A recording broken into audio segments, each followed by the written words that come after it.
نہ میں وہابی نہ میں بابی، میں ہوں مسلم علمی کتابی، نہ میں وہابی نہ میں بابی، میں ہوں مسلم علمی کتابی، نہ میں وہابی نہ میں بابی، میں ہوں مسلم علمی کتابی۔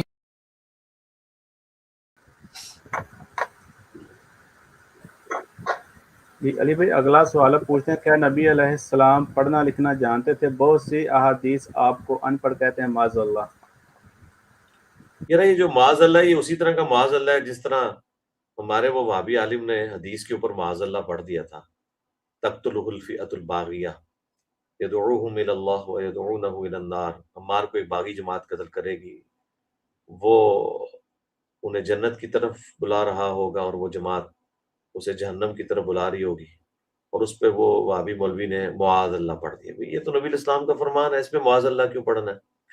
اسی طریقے سے نبی الاسلام کے لیے جو امی کا لفظ استعمال ہوا، ان پڑھ یا بے پڑھ، کوئی بھی لفظ استعمال کریں، اعلیٰ حضرت نے بے پڑھا اس کے لیے لفظ استعمال کیا ہے، تو اس کی تھیم کو تو غور کریں نا، یہ لفظ کیا استعمال ہو رہا ہے؟ کہ گالی تو نہیں دی جا رہی نا، آپ کی نظر میں یہ گالی ہے نا، آپ کی نظر میں تو ڈاکٹر اقبال کا شاعر ہونا خوبی ہے، لیکن نبی الاسلام کو اگر ہم شاعر کہیں گے تو یہ آپ کی خامی ہوگی۔ قرآن میں سورہ یاسین میں اللہ نے فرمایا وما علمناہ الشعر وما ينبغی لہ ان ہوا الا ذکر وقرآن مبین۔ ہم نے اس نبی کو شعر کہنا نہیں سکھایا، اور نہ یہ ان کی شان کے شایان شان ہے، بلکہ یہ تو قرآن ہے، اللہ کی طرف سے جو ذکر ہے۔ تو نبی الاسلام کا شاعر ہونا آپ کی خامی ہے، ڈاکٹر اقبال کا شاعر ہونا ان کی خوبی ہے۔ تو اب دیکھیں، ایک ہی چیز دو مختلف لوگوں کے حق میں مختلف حیثیت رکھتی ہے۔ اس طریقے سے رسول اللہ صلی اللہ علیہ وآلہ وسلم کا پڑھا لکھا ہونا جس طرح کہ آپ سمجھتے ہیں، یہ رسول اللہ کے حق میں خامی تھی۔ اس کی ریزن اللہ نے قرآن میں بیان کی ہے، سورہ العنکبوت کی آیت نمبر 48 ہے، پارہ نمبر 21 کے پہلے پیج کے اوپر ہی یہ آیت آ جاتی ہے۔ اللہ تعالیٰ نے اس کی حکمت بیان کر دی ہے کہ یہ نبی امی، اب دیکھیں قرآن میں نبی الاسلام کو نبی امی کہا گیا ہے۔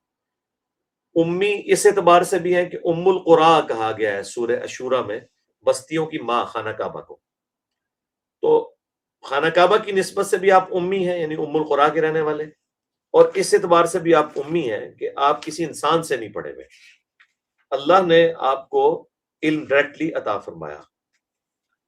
اور یہ جو عام لکھنا پڑھنا ہے، یہ آپ علیہ السلام کے لیے اللہ تعالیٰ نے پسند نہیں فرمایا۔ وہ آیت نمبر ہے 48، وما كنت تتلو من قبلہ من کتاب، اور اے نبی اس قرآن کے نزول سے پہلے آپ کتاب میں سے کوئی بات پڑھ نہیں سکتے تھے، ولا تخطہ بیمینک، اور نہ آپ اپنے دائیں ہاتھ سے کچھ لکھ سکتے تھے، اذا لارتاب المبطلون، اگر ایسا ہوتا تو یہ چیز شک والوں کو شک میں ڈال دیتی کہ یہ قرآن آپ نے خود گھڑ لیا ہے، اگر آپ کتاب میں سے پڑھ سکتے ہوتے یا آپ لکھ سکتے ہوتے۔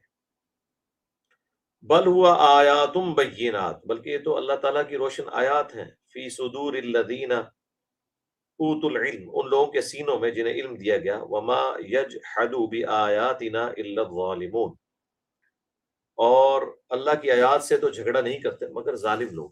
یعنی حکمت یہ بتائی گئی ہے کہ نبی الاسلام کے بارے میں لوگوں نے یہ کہنا تھا کہ اگر آپ لکھنا پڑھنا جانتے ہوتے تو وہ کہتے کہ اس نے فلاں کا کلام چوری کر لیا ہے اور اسے عربی میں ٹرانسلیٹ کر لیا ہے۔ نبی الاسلام کی زندگی ایک اوپن بک کی طرح تھی، آپ ایک ڈائنامک پرسنالٹی تھے، آپ کا بچپن سے لے کر یعنی اعلان نبوت تک ایک ڈومیننٹ پرسنالٹی تھی آپ کی۔ مکے کے لوگ آپ کو صادق اور امین کہتے تھے، یعنی ہر علاقے میں کچھ لوگ ایسے ہوتے ہیں جو بالکل لوگوں کے سامنے ہوتے ہیں ان کی ساری ایکٹیویٹیز، لہذا پورے اہل مکہ کو یہ پتا تھا کہ نبی الاسلام نے کسی شاعر کی کبھی یعنی شاگردگی اختیار نہیں کی، نہ آپ لکھنا پڑھنا جانتے ہیں، اس کے باوجود آپ ایک ایسا کلام لے کر آگے، اچانک سے کوئی استعداد تو نہیں پیدا ہو جاتی؟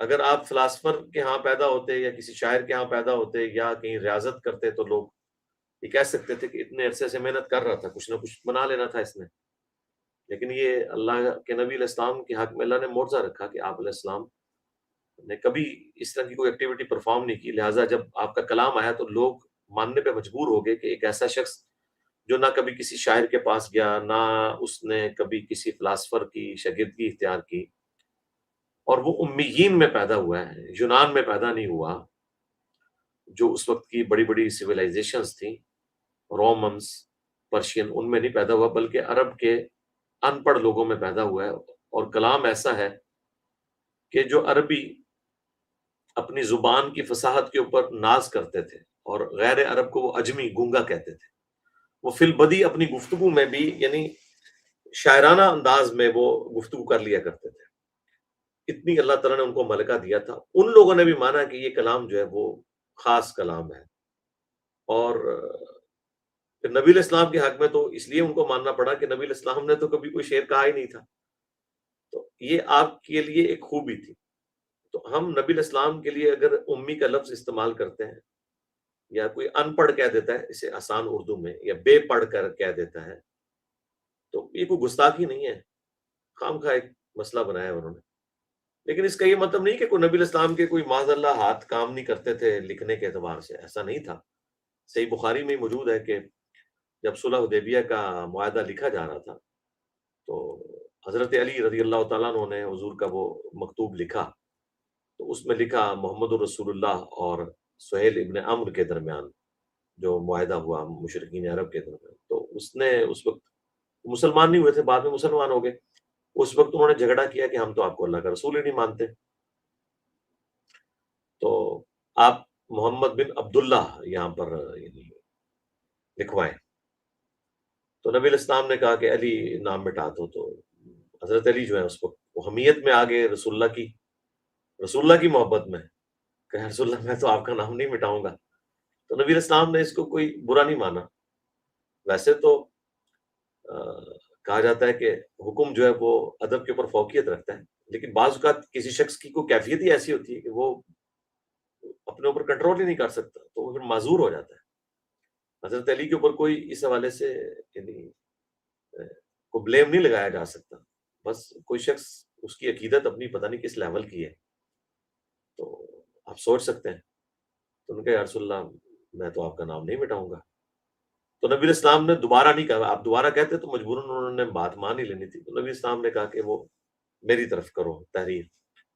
تو اور راوی حدیث کہتے ہیں کہ نبی علیہ السلام نے اسے کاٹ کے نا اپنے ہاتھوں سے محمد بن عبداللہ لکھا، یعنی نبی علیہ السلام نے خود لکھا اس میں۔ اب اس ایک پورشن کی وجہ سے جو لوگ یعنی نبی علیہ السلام کا لکھنا پڑھنا ثابت کرنا چاہتے ہیں، وہ کہتے ہیں دیکھیں جی اس میں تو لکھا ہے، لیکن آگے نہیں وہ پڑھتے۔ اور راوی کہتا ہے لیکن نبی علیہ السلام کی ہینڈ رائٹنگ اتنی اچھی نہیں تھی، آپ لکھنے میں ماہر کوئی نہیں تھے۔ تو یعنی ظاہر ہے کہ ایک شخص جس کی عمر آلموسٹ اس وقت نبی علیہ السلام کی عمر مبارک آپ سمجھ لیں 55 ایئرس تو تھی، تو 55 ایئرس کا ایک بندہ وہ اپنا نام یعنی دیکھ کے تو لکھ ہی سکتا ہے نا، مطلب وہ لکھنا ہی ہوتا ہے نا، اس کو کاپی کرنا ہوتا ہے، جیسے آپ ایک ڈرائنگ کو دیکھ کے دوسری ڈرائنگ بناتے ہیں۔ لیکن ظاہر ہے کہ جس نے پوری زندگی کبھی لکھا نہ ہو تو وہ فلوئنٹلی اپنا نام بھی نہیں لکھ سکتا، تو وہ اس میں موجود ہے کہ نبی علیہ السلام مہارت نہیں رکھتے تھے لکھنے میں، کیونکہ آپ نے کبھی لکھا ہی نہیں تھا۔ تو یہ ایک پورشن موجود ہے جو اس بات کا ثبوت ہے کہ نبی علیہ السلام واقعی یعنی لکھنا پڑھنا جو قرآن میں فٹ ان بیٹھتی ہے یہ۔ اور بعض لوگوں نے تعویل یہ کی ہے کہ اس میں الفاظ ہیں کہ اس کتاب کے نزول سے پہلے آپ نہ پڑھ سکتے تھے نہ لکھ سکتے تھے، البتہ قرآن نازل ہونے کے بعد اللہ تعالیٰ نے آپ کو صلاحیت دے دی تھی کہ آپ لکھنا پڑھنا جانتے تھے۔ لیکن یہ بات بالکل غلط ہے، یہ احادیث سے سپورٹو نہیں ہے، یہ زبردستی کرنے والی بات ہے۔ پھر وہ کہتے ہیں اگر ہم یہ بات نہ مانیں تو نبی صلی اللہ علیہ وآلہ وسلم جو وہی لکھوایا کرتے تھے تو وہ کیسے کنفرم ہوگا کہ وہ وہی ٹھیک تھی یا غلط، کیونکہ جب آپ اس کو کاؤنٹر ویریفائی نہیں کر سکتے تھے۔ تو میرے بھائی اس زمانے میں تو لکھنے والا رواج تو نبی الاسلام نے شروع کیا، قرآن میں اللہ نے ترغیب دلائی، الذی علم بالقلم، اللہ نے قلم کے ذریعے علم سکھایا۔ عرب کے لوگ تو زبانی یاد رکھتے تھے، اس لیے آپ دیکھیں احادیث بھی بہت کم لکھی گئی، زیادہ تر زبانی ٹرانسفر ہوئی۔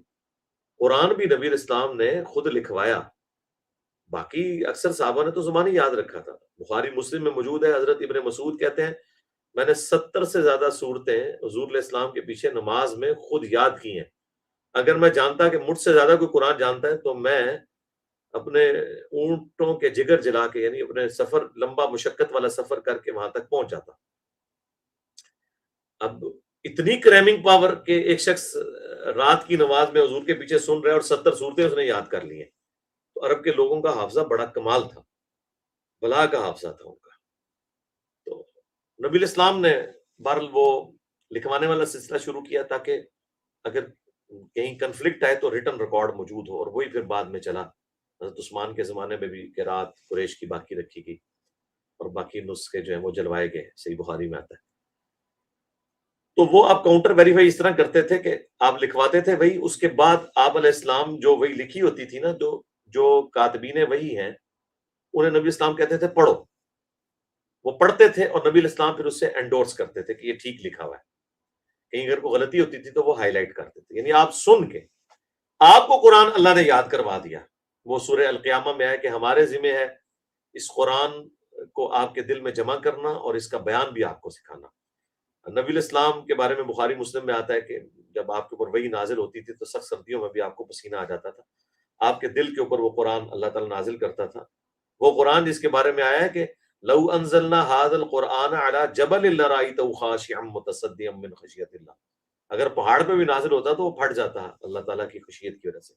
نبی علیہ السلام پہ وہ قرآن نازل ہوتا اور وہ وحی کے بوجھ کی وجہ سے آپ کو پسینہ آتا, اور جس طرح خراٹا لینے کی آواز ہے یہ آواز آپ علیہ السلام کے یعنی منہ سے یا ناک سے نکلتی اور آپ کو پھر چادر اڑا دی جاتی. اور ظاہر آپ اس وقت آپ کی کیفیت بڑی ڈفرینٹ ہو جاتی تھی, اور پھر کوئی شخص بھی حضور کی طرف دیکھتا نہیں تھا. حضور کو وہ چادر اڑا دی جاتی تھی. ظاہر ہے حضور اس وقت ایک خاص کیفیت میں ہوتے تھے, اور پھر جب آپ واپس اس حالت میں آتے تھے تو پھر کہتے تھے لکھو.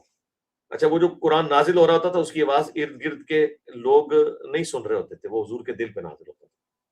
پھر نبی علیہ السلام اسے بیان کرتے تھے, رات کو نماز میں تلاوت کرتے تھے, اور یوں صحابہ کرام سے سارا سلسلہ شروع ہو گیا. تو آپ یعنی وہی کو جو ویریفائی کرتے تھے وہ کاتبین وہی جب بولتے تھے تو نبی علیہ السلام اسے ویریفائی کرتے تھے.